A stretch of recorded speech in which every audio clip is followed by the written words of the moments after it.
Hello, my name is Susan Reeves, and I'm from West Texas Rehab Center. I am a speech pathologist. I've had the opportunity to work with laryngectomies and their families for many years and have enjoyed getting to know them just as people.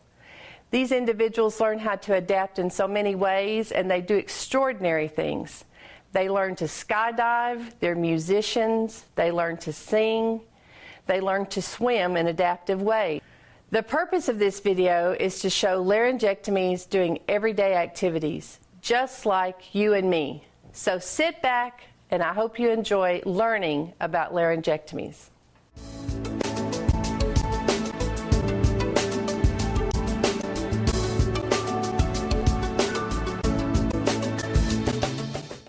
As members of the relatively small community of laryngectomies, we wanted to do a video for you that would demonstrate the positive, upbeat sides of being a laryngectomy. The surgery is a very traumatic and life-altering piece of work, but the recovery is real. It sometimes can be slow, but you will recover and you will find life still has many, many pleasures. Many things that will make your life happy, perhaps, as you will hear from some folks, even happier than they were before they had their cancer.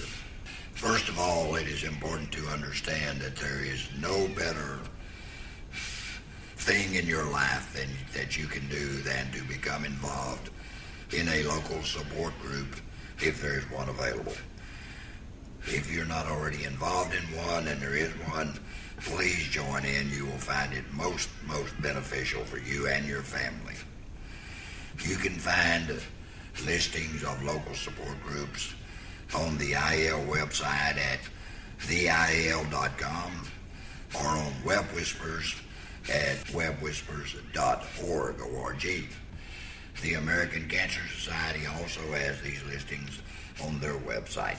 Many people believe that laryngectomy surgery is life-threatening.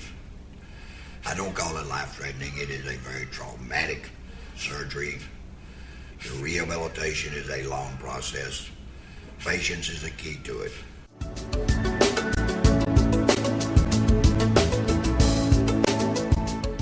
We don't want to get bogged down in the medical complexities of your surgery, the details of what happened to you. But we do need to be sure that we understand what happened to your anatomy during the course of the surgery. And here to explain that to you in detail is Dr. Philip Doyle. Dr. Doyle, would you take part here, please? I appreciate it. Thanks, Dave, for the opportunity to talk today. My name is Philip Doyle, and I'm a speech-language pathologist. I've been a speech-language pathologist for 31 years, and most of my work has been in the area of laryngectomy. Very briefly, I'd like to tell you about what a laryngectomy is. First of all, the entire voice box is removed. Well, the voice box sits at the top of the airway, or the trachea, and for that reason, when the voice box is removed, the individual's trachea or airway is brought forward and is sutured as what's called a tracheostoma, right in the midline or the center part of the individual's neck, just about where the knot to my tie would be. Because a laryngectomy involves this kind of reconstruction, the oral cavity and the food tube, or the esophagus, are now separate from the airway. So the individual who undergoes a total laryngectomy not only loses their voice, but will often have some changes in the way that they can eat and swallow, and then also some very prominent changes with one's airway. Because one has now the airway forward, things like showering, things like swimming, other activities need to be done with extreme care because it is an open airway.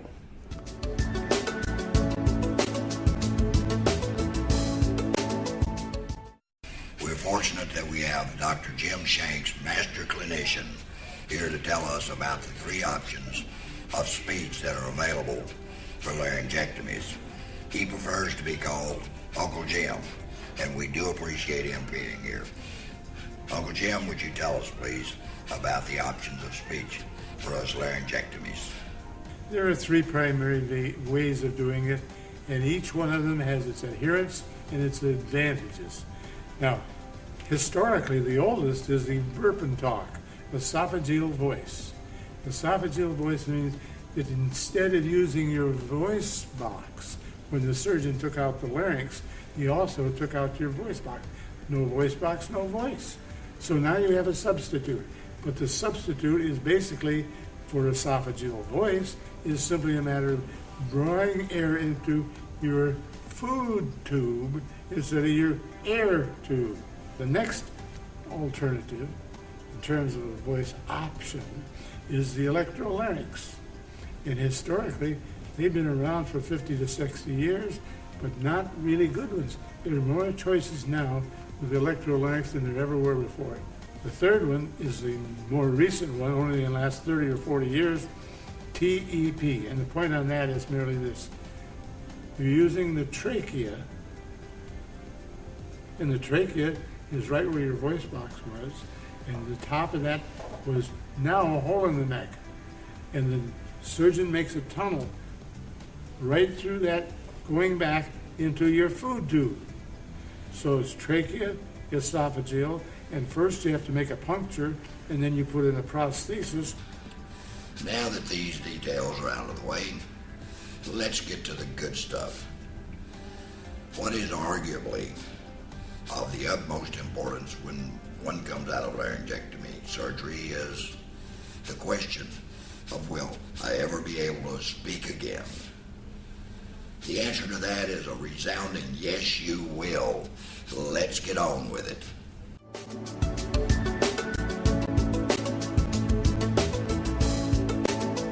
Right now I'm speaking esophageal. I have a couple other means of speaking, which I'll show you. Bag of weapons here. This is called a Servox. It has an intro with straw in it. This was my first voice ever. After surgery, 11.5 hours of surgery, I was very depressed. I was upset. I want to know who did this to me. Then I realized who did it. I did. Smoking. Well, after 3 days, being very upset, they came and said, "There's a new voice." And well, at first I didn't do it, but then after a while, I became very proficient at this, and I used it for 6 to 7 months, and I would go to the bank, the grocery store, little kids would follow me around while I was matching,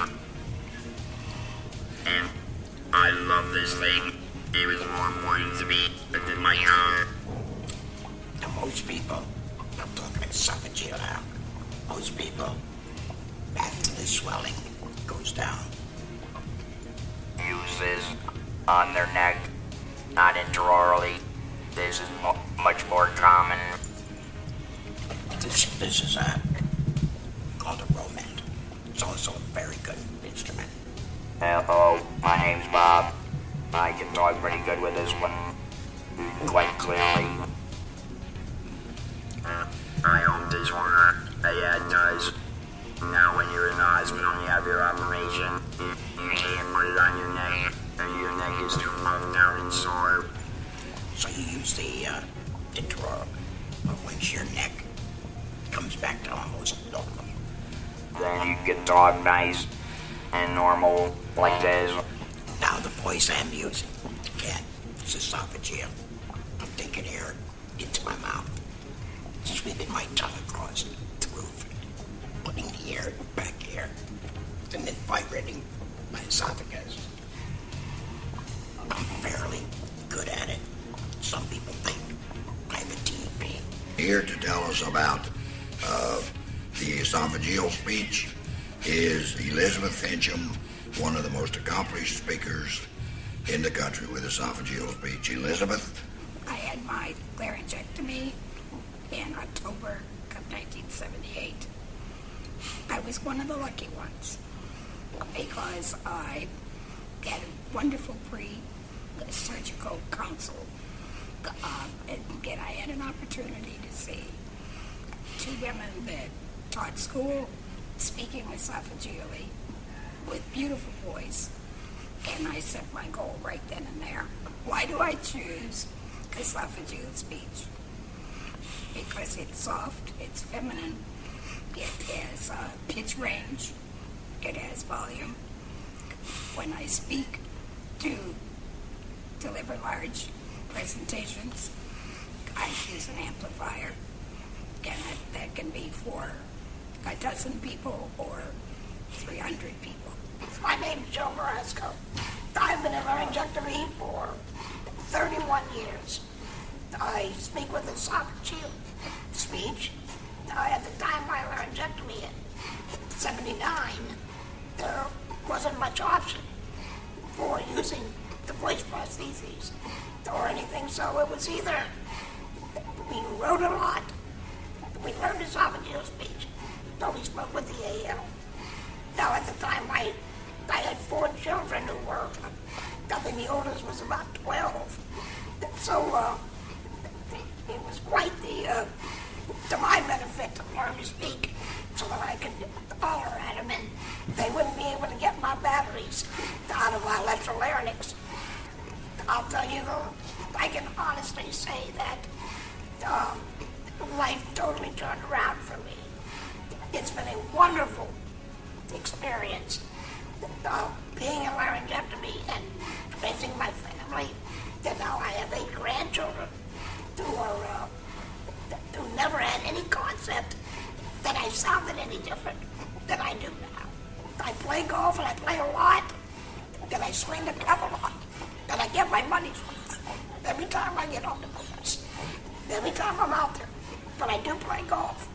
I have many activities with my family. With my grandchildren, we do normally, we make a yearly cruise. And Tony Talmadge has joined us to also tell us about his electrolarynx voice. Tony, thank you for joining us. Come on up. Well, as Dave said, being a laryngectomy doesn't mean it's all over. As a matter of fact, it's a brand new life after that. You just have to basically just accept it and go on. This is what happens. And as long as you have the attitude of saying, okay, gee, where do I go from here? What do I do? I'm feeling sorry for myself. You have the attitude of thinking, all right, what do I do from here? Can you hear me? Obviously, well, absolutely you can hear me. Because of the fact of technology. Technology is out there. You can always speak. You'll be able to communicate without any problem whatsoever. So, if you have any doubts, this is where life begins, and enjoy it. We were recently planning a vacation to Mexico, and I saw there was a skydiving place next to the resort, so I decided I'm going to give it a try. We're sold off. I don't know how many times we turned, and then we barely leveled out. Spread Eagle, he tapped me on the shoulder, yelled at me, was I okay? I gave him a double thumbs up, and he kept asking me that while I was giving him such a thumbs up shaking so bad I think maybe he thought I was going into convulsions or something.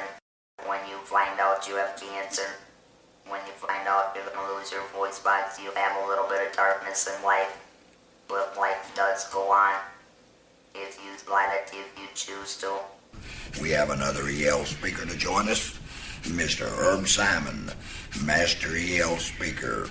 Herb, thank you for joining us. Thank you very much, Dave. I'm Herb Simon. Next week I will celebrate my 15th year of being a laryngectomy. When I had my surgery, I was single and had been single about 15 years. I am now, have been married for 12 and a half years to a wonderful woman who I did not even know prior to my surgery. So, needless to say, life is good and can be very good quality life after this surgery. My feeling is they cut out my vocal cords and they cut out my cancer, but they didn't cut out my knowledge, my sense of humor, my feelings, and things like that. It did take a while for adjustment, but thinking positive all the way it happened, having a positive attitude from the moment of diagnosis until standing here today certainly has played a major role in being able to live the life that I am living today.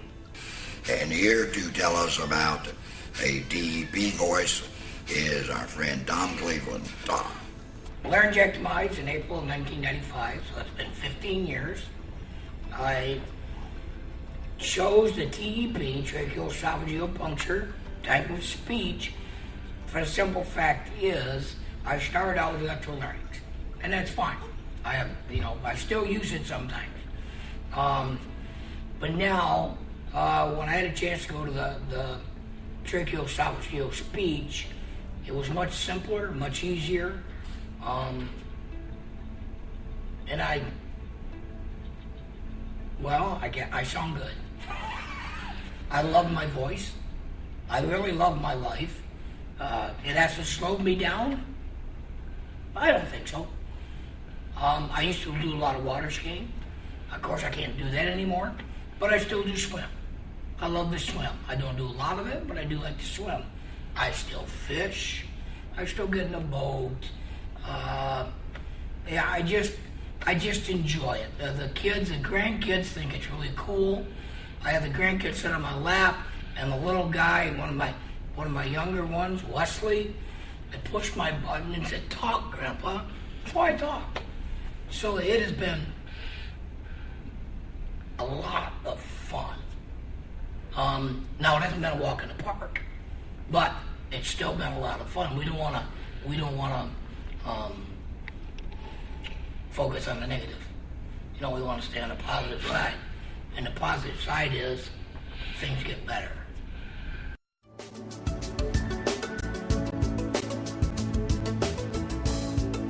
I try to meet with the families if they have a wife or family, and I tell the family that it's going to be your responsibility, and it's going to be harder on you than it is the laryngectomy. Even though it's hard on that person, family takes the blunt of when dad don't feel good. Life wasn't a bed of roses. He was diagnosed and had his surgery on April Fool's Day. The first question that I asked the doctor after the surgery probably was inappropriate, but I asked him, will he be able to go on a cruise to Hawaii in 4 months? The doctor looked at me and he said, "Hawaii? Well, it's humid over there. I think he'll be able to go." So we worked together, we walked, we built up his strength. He practiced with his IAL day in and day out and got better and better. And we've got this wonderful support group over in, it's called Tidewater Lost Cord Club over in Virginia Beach. And those people really saved us. They were so supportive, gave us all the encouragement, told us what we needed to do in order to get him better, told us what to expect, and we just worked from there. He scoped her and he just about choked. When they went down, they saw the growths on her vocal cords. So we had to call in the senior physician that was on call, and yes, they diagnosed her right then and there and said that she had to have her a laryngectomy within 2 weeks. And she had the TEP right away. So then the first 3 days is basically, as most people know, you're on the feeding tubes and that in the hospital. And she was writing a mile a minute. She was a person that never shut up. And so it was good that way. And she was at least communicating right away with a pencil and paper. Then 4 days later, they inserted the TEP, and she started to speak. I couldn't believe it. I walked in, and the first thing she says, "Hi, dear." I went, "Oh my God," And she hasn't stopped talking since. The family must hang together and understand that they have obstacles that they've got to overcome too. But life does go on, and if you both work with it and your spouse, then it will work out. Eventually, it will work out. You'll have your ups and downs, but life goes on. It's the same way, but we just have to adjust to it and just look at it. One mountain after another one to climb. You get one over one mountain, well, they might be an obstacle before you get to the valley and go back up, but it is beautiful.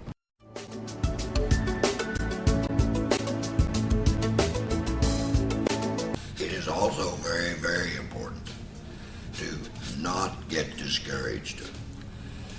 Life will be different, but there are many upsides to some of these changes.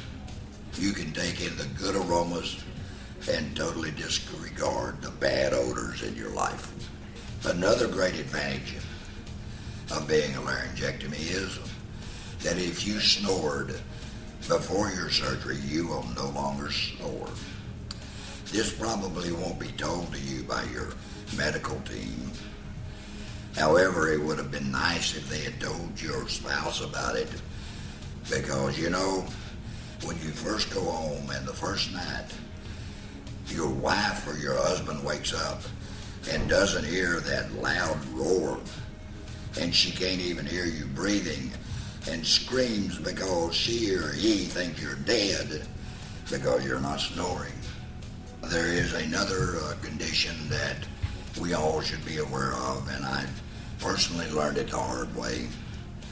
Because you no longer have the normal resistance to your breathing generated by your upper respiratory system, your nose and nasal passages, you will find that you will become short-winded if you do not exercise. So I recommend that whatever you do, take up as much physical exercise as you're comfortable with and stay with it. We also have to be mindful, and this is because of our loss of smell, that we have to be become adjusted to recognizing or being cautious of dangerous situations. Don't get caught in a room full of Clorox. My wife will often mop the kitchen floor with Clorox. I leave the house. I wouldn't know it until it burned my trachea, then it's too late. So be mindful of those things. What was your favorite activity? In all likelihood, be able to continue with those same activities once you've regained your physical strength.